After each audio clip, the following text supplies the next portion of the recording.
এই যে অবস্থাটা সারা দেশে নারীদের যে নিপীড়ন সারা দেশে তৈরি হয়েছে, আপনারা দেখবেন যে রোকেয়ার যে বিশ্ববিদ্যালয় আছে সেই নাম পরিবর্তনের আলটিমেটাম এবং যে নবাব ফয়জুন্নেসা তার মুখে কালিমা লেপন সহ এই যে ছোট ছোট বিষয়গুলো যখন শুরু হয়েছিল তখন থেকেই যদি উপদেষ্টারা এই সকল কাজগুলো কারা করছে তাদেরকে শনাক্ত করে দ্রুত যদি আইনের আওতায় নিয়ে আসতো এবং যদি তাদের শাস্তির আওতায় নিয়ে আসতো, তাহলে কিন্তু এই যে পরবর্তীতে শুধুমাত্র 22 ফেব্রুয়ারিতে যদি আমরা দেখি 21 এবং 22 ফেব্রুয়ারিতে 17 জন নারী কিন্তু ধর্ষণের শিকার হয় নানাভাবে। আপনারা জানেন যে রাজশাহী থেকে ঢাকা থেকে রাজশাহীগামী একটি গাড়িতে একটা মেয়েকে ধর্ষণ করা হয়েছিল, তাও গাড়ি ভর্তি লোকজন থাকা সত্ত্বেও। এরকম করে আরো শ্রদ্ধা জানাবে 21শে ফেব্রুয়ারিতে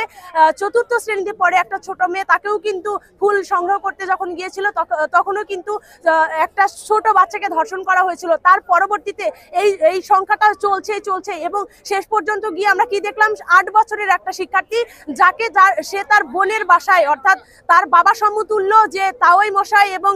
ভাই সমতুল্য যে দুলা ভাই এবং তারই বড় ভাই সকলে মিলে যেভাবে করে তাকে নির্মম অত্যাচারের মধ্য দিয়ে এক প্রকার মারাই যেত মেয়েটা, সে যে কি করে বেঁচে আছে আমরা জানি না। এই যে একটা জঘন্য একটা ঘটনা আমাদের দেশে ঘটলো, আমি জানি না আজকে আমিও সেফ কিনা, আজকে আমি এখান থেকে বাসায় যেতে পারবো কিনা। তাহলে বাংলাদেশ তো এরকম ছিল না। আর এত বড় একটা 24-এর গণ আন্দোলন হলো যেখানে মেয়েদের অবস্থান ছিল সবার সামনে, সেইখানে সেই মেয়েদেরকে অবলম্বন করে এত বড় একটা ফ্যাসিস্ট মুক্ত আমরা দেশ গঠন করতে পারলাম, সেইখানে মেয়েরা স্বাধীনভাবে